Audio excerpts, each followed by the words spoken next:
तुम्हाला फार चिंता लागून राहिलेली आहे. मुख्यमंत्र्यांना जर विरोधी पक्षाचे नेते भेटायला गेले आणि त्यांच्यात काही चर्चा सुरू असेल तर ती होऊ द्या ना सुरू. राज ठाकरे आणि फडणवीस हे अनेकदा भेटलेले आहेत. हा पहिला विषय आहे. गणपतीचे दिवस आहेत,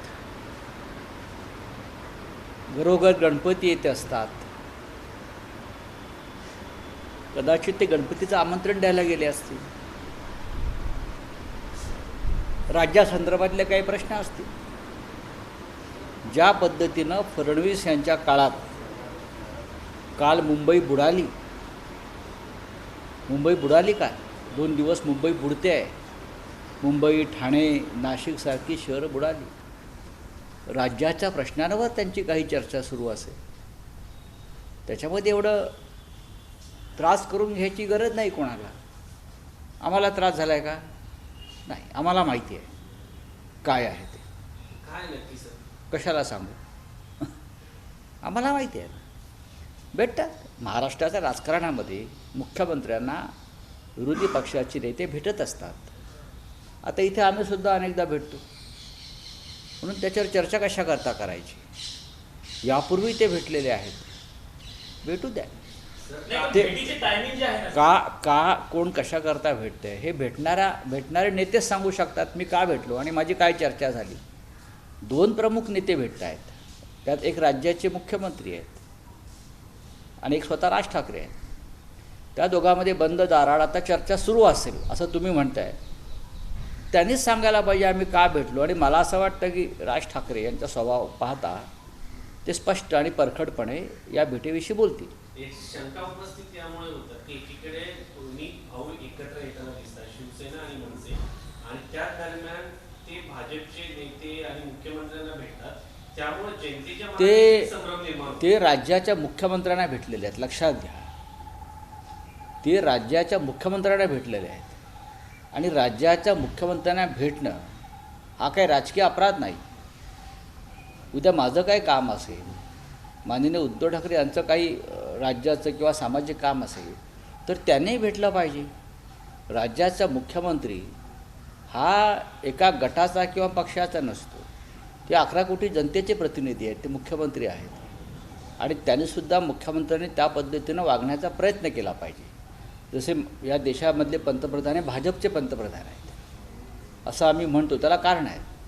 राज्याच्या मुख्यमंत्र्यांनी त्यांची प्रतिमा पुसली पाहिजे की मी एका पक्षाचा किंवा एका गटाचा मुख्यमंत्री आहे. आता शिंदेचे लोक त्यांना मुख्यमंत्री मानायला तयार नाहीत. ते अजून एकनाथ शिंदेना मुख्यमंत्री मानतात. असं नाही चालणार. देवेंद्र फडणवीस हे महाराष्ट्राचे मुख्यमंत्री आहेत असं आम्ही मानतो.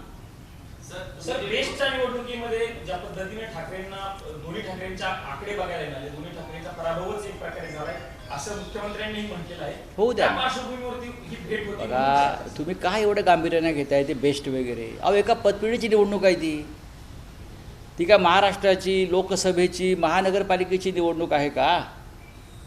आम्हाला त्या पतपिढीत नक्की कोण मतदार आहेत तेही माहीत नाहीत. एक लक्षात घ्या, ही पतपेढी आहे.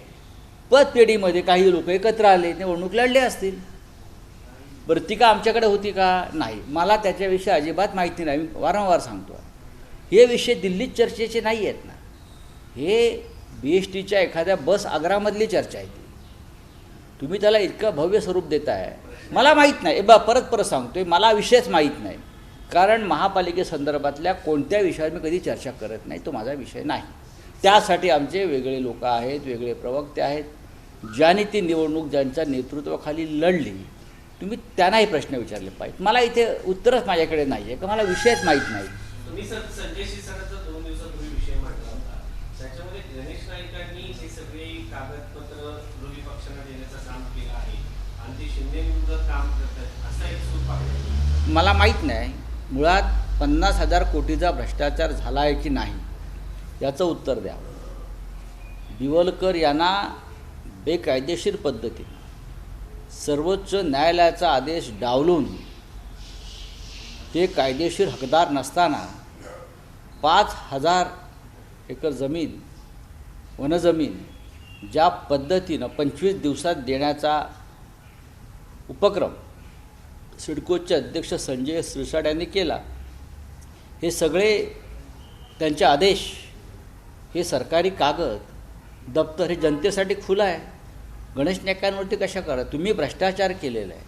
आणि जो नवीन कायदा अमित शहा आणू इच्छित आहेत मंत्र्यांना अटक करून तुरुंगात टाकण्याचा, तर तो पहिला प्रयोग संजय शिरसाट यांच्यावरती व्हायला पाहिजे.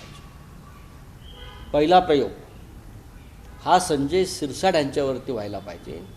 गणेश नाईक हे त्या भागातले एक प्रमुख नेते आहेत, ते भाजपचे मंत्री आहेत. हे तुम्ही स्थानिक राजकारण कशा करता आणता? 50,000 कोटीचा भूखंड घोटाळा हा महाराष्ट्रातला ऐतिहासिक भूखंड घोटाळा आहे. आणि आता मुंबईत गेल्यावरती त्या संदर्भात या विषयावरती काय करायचं याच्यावरती आमची चर्चा झालेली आहे. वरिष्ठ नेतृत्वात मग राष्ट्रवादी काँग्रेसचे असतील. काल माननीय शरद पवार साहेबांनी सुद्धा त्या संदर्भातले कागदपत्र मागवून घेतले माझ्याकडून. काल माननीय शरद पवार साहेबांना सुद्धा धक्का बसला हे वाचून ऐकून. त्यांनी काल माझ्याकडून या संदर्भातले सगळे कागदपत्र हे स्वतः मागवून घेतले. पत्र लिहून अमित शहाना ती हँडओव्हर केली होती कागदपत्र 2 दिवसांपूर्वी केले ना. भेटल्यानंतर शरद पवार मला माहीत, हे मी कसं काय सांगू तुम्हाला. या सगळ्या प्रकरणामध्ये गणेश नाईक यांची तक्रार थेट दिल्लीपर्यंत करण्यात आलेली आहे. त्यांनी हे सगळं प्रकरण काढलेलं आहे. अहो, प्रश्न इतकाच आहे, 50,000 कोटीचा घोटाळा झाला आहे की नाही हा प्रश्न आहे. कागद कुठून आले आणि स्फोट कुठून झाला हा विषयच नाही आहे. आपण शेण खाल्लत की नाही, आपण शेण खाल्ल्याचे तुमच्या तोंडाला वास, स्वतः शेण खायचं आणि दुसऱ्याच्या तोंडाला वास घ्यायचा, हे काय चाललं आहे? 50,000 कोटीचा घोटाळा झालेला आहे. त्यातले 20,000 कोटी एकनाथ शिंदे, संजय शिरसाट यांना मिळालेले आहेत.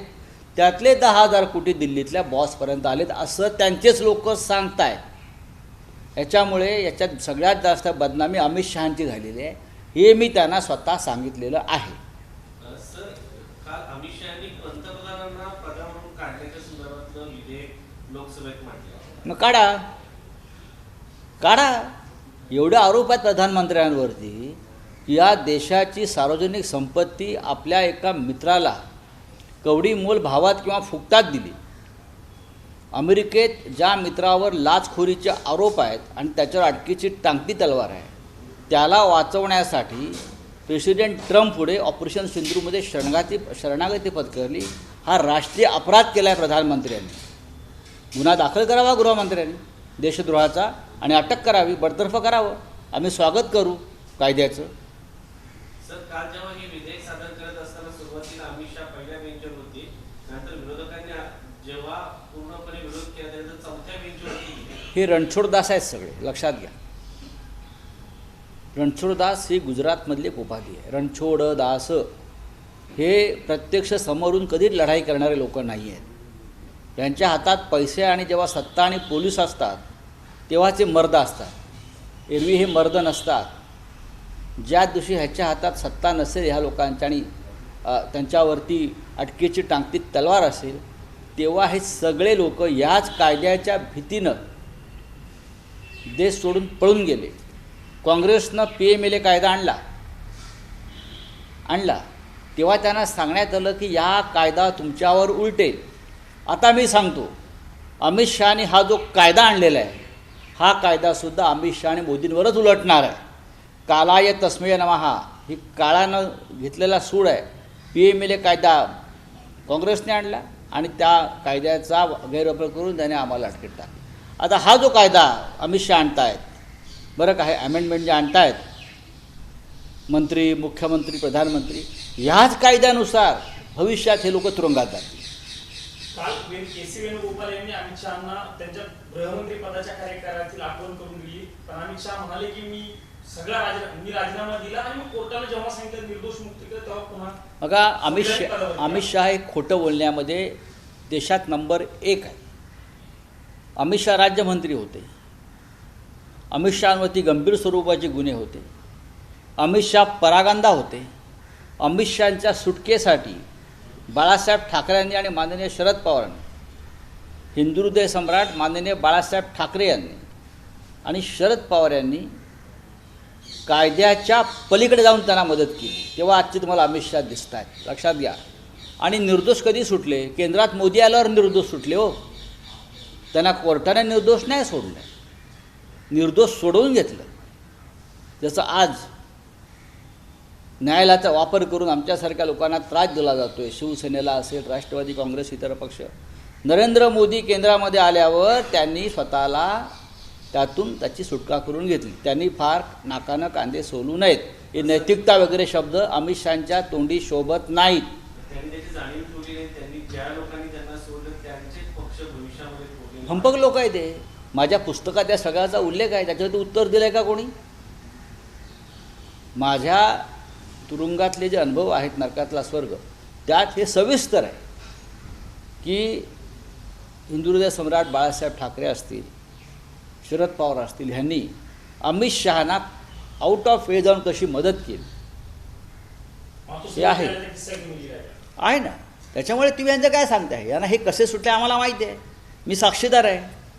सर आदित्य पण ती ठाकरे चूक जी ने होती असं म्हणता नाही, मी असं काहीच म्हणणार नाही. बाळासाहेब ठाकरेंच्या स्वभावानुसार त्यांनी मदत केली, शरद पवारांच्या स्वभावानुसार त्यांनी मदत केली. त्याचे पांग या लोकांनी फेडले.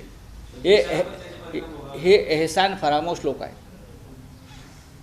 हिंदीमध्ये एक उत्तम शब्द आहे. उपकाराची जाणीव नसलेले हे लोक आहेत. हे क्रूर लोक आहेत. बोलिये. सर उपराष्ट्रपती पदाचा अर्ज दाखल करताय. आम्ही करतोय ना आता 11:30 वाजता. कोण 11:30 वाजता सर्व विरोधी पक्षाचे संयुक्त उमेदवार बी सुदर्शन रेड्डी यांचा उमेदवारी अर्ज उपराष्ट्रपती पदाचा आम्ही दाखल करू आणि सगळ्या विरोधी पक्ष यावेळेला एकत्र असणार आहे. सर गवर्नर बाबा कह रही है कि blood end water can not flow together, लेकिन आदित्य ठाकरे जी ने इसी बात पे कमेंट किया है कि बीसीसीआई की तरफ से मैच करा रही है पाकिस्तान से, एनसीईआरटी में सिलेबस आप लोग चेंज कर रहे हैं, पहलगाम डाल रहे हैं, लेकिन अब बीसीसीआई मैच खेल रही है, तब आपको नहीं लगता आप? आदित्य ठाकरे जी ने सही मुद्दा उठाया है और हम लोग भी बार बार यही मुद्दा उठाते हैं. हाँ, पानी और खून एक साथ नहीं बहेगा तो खून और क्रिकेट एक साथ चलेगा. हाँ, ऑपरेशन सिंदूर आपने रोक दिया प्रेसिडेंट ट्रम्प के दबाव में. क्रिकेट खेल रहे हो आप, और क्रिकेट का मुखिया कौन है? तो नरेंद्र मोदी का ही चहेता गुजरात का सुपुत्र अमित शाह का बेटा, वो क्रिकेट का मुखिया है और उनके नेतृत्व में हम पाकिस्तान के साथ क्रिकेट खेल रहे हैं.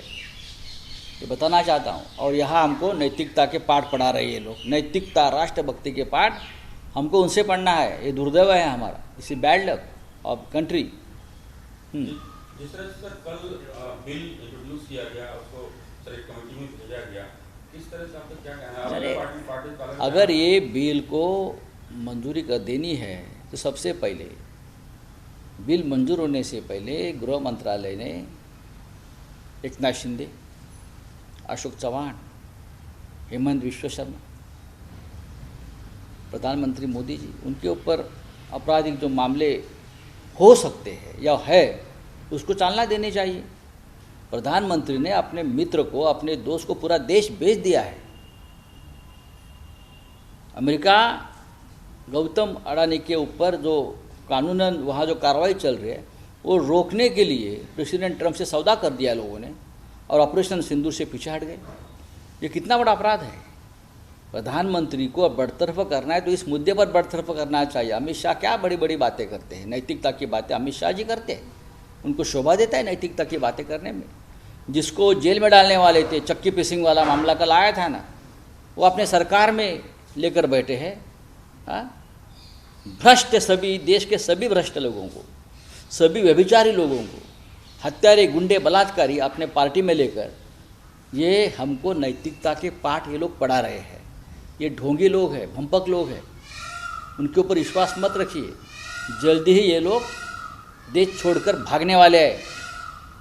मार्क माय वर्ड्स. देखो ये कैसे भागते हैं, भागम भाग करने वाले. Thank you. देवेंद्र फडणवीसांकडे महाराष्ट्रातील सगळ्या विरोधी पक्षांच्या नेत्यांना बोलण्याची जबाबदारी दिली गेली आहे. इंडिया उपराष्ट्रपती पदाची निवडणुकीच्या अनुषंगाने बोलू द्या ना त्यांना. बोलायला का, लोकशाही आहे. तुमच्याशी चर्चा केली काही? हो, फडणवीसांचा फोन आला होता. राजनाथ सिंग, देवेंद्र फडणवीस यांचे फोन माननीय उद्धव ठाकरे साहेबांना आलेले आहेत. त्यांनी मतांसाठी विनवणी केलेली आहे, इतरांना सुद्धा केले असतील. त्यांचं कामच आहे. संजय शिरसाट लंडनच्या दौऱ्यावर गेल्याचं कळलं. मला माहीत नाही, मला माहीत ते मंगळवार पण जातील. Thank you sir. एबीपी माझा, उघडा डोळे बघा नीट.